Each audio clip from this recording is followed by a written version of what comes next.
ఆంగ్లేయుడిగా జన్మించి east India company అధికారిగా తెలుగు ప్రాంతాల్లో ఉద్యోగం చేసి తెలుగు ప్రజలను, తెలుగు సాహిత్యాన్ని ప్రగాఢంగా ప్రేమించి తెలుగువారికి చిరస్మరణీయుడైన మహనీయుడు చార్లెస్ ఫిలిప్ బ్రౌన్. తెలుగు కొమ్మకు వెలుగు పూలు పూయించిన సాహితీ తపస్వి, సాహితీ లోకంలోని చీకటిని ఛేదించిన కాంతి ఖడ్గం, ఆరిపోతున్న తెలుగు సాహిత్య దీపాన్ని అఖండ స్ఫూర్తితో, చైతన్య దీప్తితో వెలిగించిన సారస్వత యోగి, తెలుగు సాహిత్యానికి ఖండాంతరాల్లో సైతం ఖ్యాతిని అందించిన అద్వితీయుడు, తెలుగువారి ఆత్మబంధువు అయిన సిపి బ్రౌన్ జయంతి నవంబర్ 10వ తారీఖు ఈరోజే. ఆంధ్రదేశాన్ని సస్యశ్యామలం చేసిన ఘనత సర్ ఆర్థర్ కాటన్కు లభిస్తే, ఆంధ్ర భాషను అపురూప రీతిలో ఉద్ధరించిన ఘనత సిపి బ్రౌన్కు దక్కుతుంది. అందుకే వీరిద్దరూ మనకు ప్రాతః స్మరణీయులు. 1798వ సంవత్సరం నవంబర్ 10వ తేదీన డేవిడ్ బ్రౌన్, కౌల్ పుణ్య దంపతులకు రెండవ కుమారుడుగా సిపి బ్రౌన్ కలకత్తాలో జన్మించాడు. ఈయన తండ్రి ప్రభుత్వం తరఫున క్రైస్తవ మత ప్రచారకుడుగా అవిశ్రాంతంగా పనిచేసి ఆరోగ్యం క్షీణించడం వల్ల 1812లో మరణించాడు. దాంతో సిపి బ్రౌన్ తల్లి సోదరులతో కలిసి లండన్ వెళ్ళిపోయాడు. 1817లో సిపి బ్రౌన్కు కంపాషనేట్ గ్రౌండ్పై రైటర్ ఉద్యోగం ఇచ్చింది ఈస్ట్ ఇండియా కంపెనీ. 1817 ఆగస్టు 4న రైటర్ ర్యాంకుతో బ్రౌన్ మద్రాసులో అడుగుపెట్టాడు. అక్కడ వెలగపూడి కోదండ రామ పంతులు వద్ద తెలుగు అక్షరాభ్యాసం చేశాడు.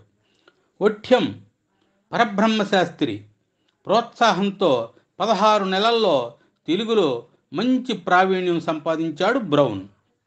3 ఏళ్లు మద్రాసులో శిక్షణ ముగించి 1820 ఆగస్టులో కడపలో కలెక్టర్కు సహాయకుడిగా చేరాడు.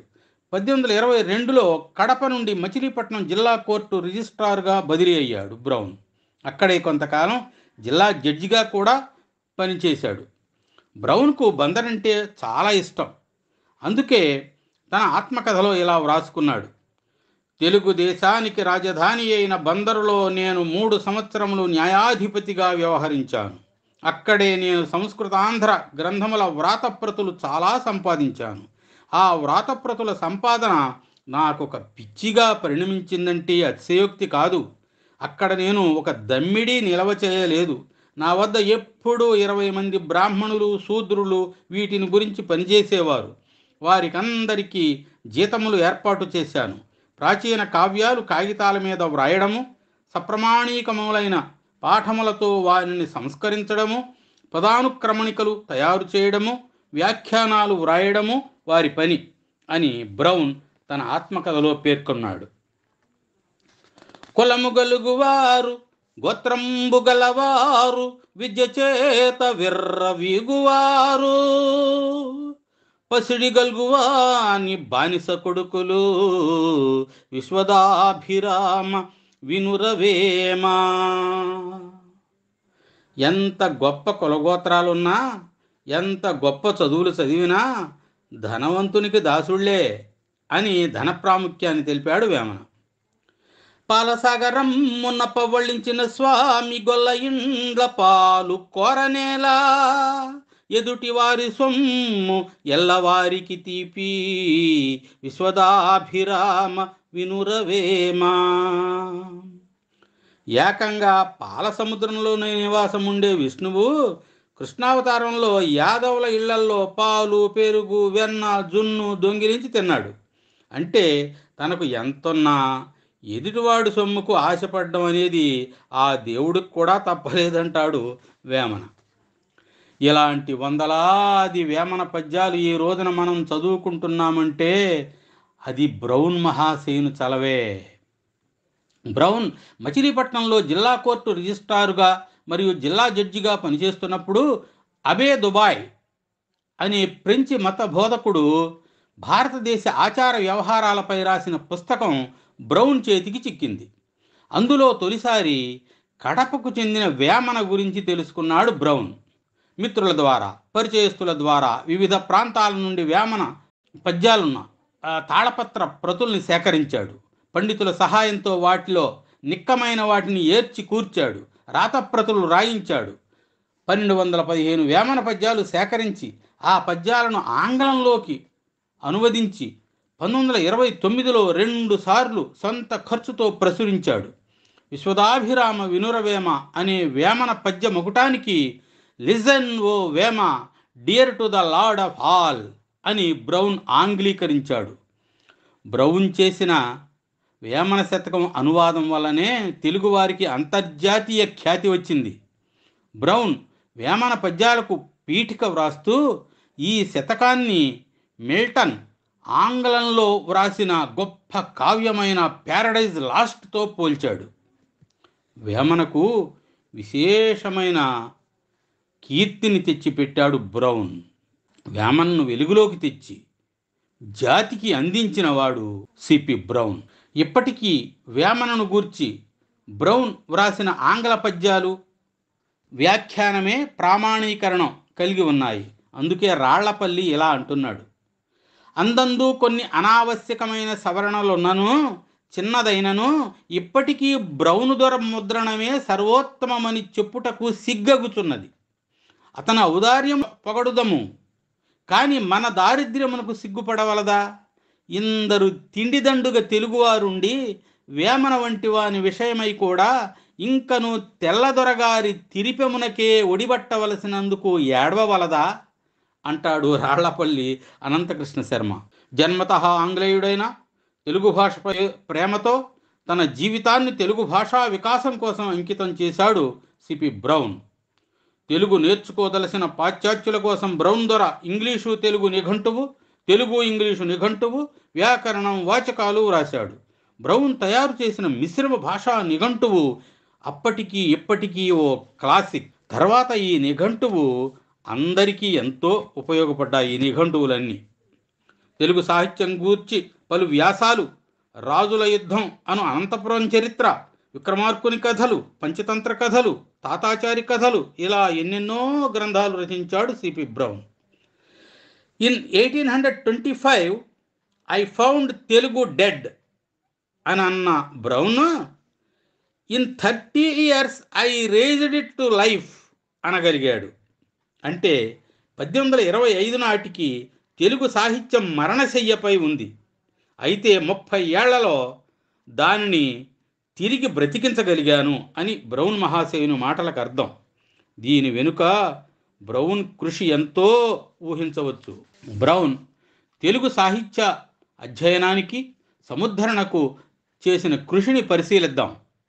అటకల మీద అపరిష్కృతంగా మగ్గిపోతున్న వేలాది తాళపత్ర గ్రంథాల్ని, రాతప్రతుల్ని సేకరించి వాటికి నకళ్ళు రాయించి, పండితులను, రాయసగాండ్రను వినియోగించి, వ్యాఖ్యానాలు రాయించి, శిథిలమైన భాగాలు పూరించి వాటికి ముద్రణ భాగ్యం కలిగించాడు బ్రౌన్ దొర. భోజరాజును, శ్రీకృష్ణదేవరాయలను ఆశ్రయించిన కవి పండితుల్లాగే ఈయన ఆశ్రయంలో అనేక మంది పండితులు, కవులు, విమర్శకులు, వ్యాఖ్యాతలు, సేకరణకర్తలు ఉండేవారు. వారిలో జూలూరు అప్పయ్య శాస్త్రి, పరవస్తు చిన్నయ్య సూరి, పైడిపాటి వెంకట నరసయ్య, ములుపాక బుచ్చన్న శాస్త్రి, గరిమెళ్ల వెంకయ్య, వఠ్యం పరబ్రహ్మశాస్త్రి, సముద్రాల నరసింహాచార్యులు, తిరుపతి తాతాచార్యులు, రావిపాటి గురుమూర్తి శాస్త్రి, ఇలా లెక్కకు మిక్కిలి సంఖ్యలో ఆయన వద్ద పనిచేశారు. వీరిలో రావిపాటి గురుమూర్తి శాస్త్రి బ్రౌన్కి గురుతుల్యుడు. 1826లో జిల్లా కోర్టు రిజిస్ట్రార్గా పనిచేయడానికి రెండోసారి కడపలో నియమింపబడ్డాడు బ్రౌన్. అప్పుడే 1000 వరహాలతో ఒక తోట బంగళా కొని దానికి బ్రౌన్ కాలేజా అని పేరు పెట్టాడు. అక్కడ పైన పేర్కొన్న పండితులు, విమర్శకులతో అవిశ్రాంత సాహిత్య యజ్ఞం జరిపిన సోమయాజి బ్రౌన్ మహాశయుడు. ఈ బ్రౌన్ కాలేజా అజమాయిషీని బ్రౌన్కు అత్యంత సన్నిహితుడైన కడప జిల్లా నివాసి అయోధ్యాపురం కృష్ణారెడ్డి చూసేవాడు. ఆంధ్ర మహాభారతం శుద్ధ ప్రతిని వ్రాయించడానికి 5 నెలల జీతం వెచ్చించాడు బ్రౌన్. అప్పట్లో ఆయన జీతం నెలకు 500 రూపాయలు. ఇప్పుడైతే ఎన్ని లక్షలో! ఆయన డబ్బును లెక్క చేసేవాడు కాదు. నూర్లార్లు లెక్క సేయక, నూర్లార్లు లెక్కసేయక పేర్లందిన విభుద జనుల విలిపించుచు వేమార్లర్ధమిచ్చు వితరణి చార్లెసు Philip brown Saheb Karunan. Brown కృషి ఫలితంగా బ్రౌన్ కాలేజా సభ్యుల సహకారంతో వసు చరిత్ర, మను చరిత్ర, భాగవతం, నల చరిత్ర, విజయ విలాసం, సారంగధర చరిత్ర, కవికర్ణ రసాయనం, రంగనాథ రామాయణం, తారాశశాంకం, రాధికా సాంత్వనం, దశావతార చరిత్ర ఇలా అనేక గ్రంథాలు సేకరించి శుద్ధ ప్రతులను తయారు చేయించాడు. చిన్నయ్య సూరిచే పంచతంత్రమునకు టీక వ్రాయించాడు. 1944లో వసు చరిత్ర, 1951లో మను చరిత్ర ముద్రింపించాడు. బ్రౌన్ కృషి ఫలితంగానే తెలుగు సాహిత్య లిపికి ముద్రణ భాగ్యం కలిగింది. ప్రాచీన గ్రంథం ఏది లభించినా సేకరించేవాడు. గుంటూరు జిల్లా మొగుళ్ళూరుకు చెందిన కందూరి చిదంబరం అని ఆయన ఒక ఎడ్ల బండి బరువుగల పుస్తకాలను బ్రౌన్కు పంపించాడు. ఈ విధంగా తెలుగు సాహిత్య సేవలో వివాహమన్న మాటే మరిచిపోయి జీవితాంతం అవివాహితుడిగానే ఉండిపోయాడు బ్రౌన్. 1817 నుండి 1834 వరకు 17 ఏళ్ళు, 1838 నుండి 1855 వరకు మరో 17 ఏళ్ళు, మొత్తం 34 ఏళ్ళు ఇండియాలో ఉండి ఏ తెలుగు వ్యక్తి సంస్థ చేయలేని పని ఒక్క చేతి మీదుగా చేసి తెలుగు భాషకు కొత్త ఉషస్సులు తెచ్చిన తెలుగు సూర్యుడు బ్రౌన్ మహాశయుడు. అందుకే తెలుగు నేర్చి తెలుగు గూర్చి వెలకందని కృషి సల్పిన సిపి బ్రౌన్ పండితునకు చేతులు జోడింతు దినమో అంటారు కవి చంద్రం గారు తన సాహితీమూర్తులని చిరు గ్రంథంలో. తర్వాత లండన్ వెళ్ళి అక్కడ 1865లో లండన్ విశ్వవిద్యాలయంలో తెలుగు భాషాచారునిగా నియమితుడై ఇంకో 30 సంవత్సరములు తెలుగు భాషా సాహిత్యాలకు సేవ చేసి 1884వ సంవత్సరం డిసెంబర్ 12వ తేదీన 87వ ఏట లండన్లో కీర్తిశేషుడయ్యాడు చార్లెస్ ఫిలిప్ బ్రౌన్. తదుపరి కడపలోని బ్రౌన్ కాలేజా క్రమేపీ శిథిలమైంది. ఉద్యోగరీత్యా కడపకు వచ్చిన జానుమతి హనుమత్ శాస్త్రి పూనుకొని అటు ప్రభుత్వాన్ని ఇటు ప్రజలను సమాయత్తపరిచి బ్రౌన్ కాలేజా శిథిలాల్లో బ్రౌన్ గ్రంథాలయ భవనాన్ని నిర్మించగలిగాడు. బ్రౌన్ దొర సాహిత్య కృషి అంతా ఈ బ్రౌన్ గ్రంథాలయంలో ఉంది. ఆరంభమే శ్రీకారమై, ఆలోచనే సాకారమై, భాషాసేవకు ప్రాకారమై తలపించిన మహనీయుడు, ఆంధ్రులకు సర్వదా ఆరాధ్యుడు, తెలుగు భాషకు క్రౌన్ అయిన చార్లెస్ ఫిలిప్ బ్రౌన్కు ప్రతి తెలుగువాడు రుణపడి ఉంటాడు. తెలుగువారు మరువకూడని మహోన్నత చరిత్ర కలిగిన బ్రౌన్కు ఇవే ఘన నివాళులు. జోహార్ సిపి బ్రౌన్, జోహార్.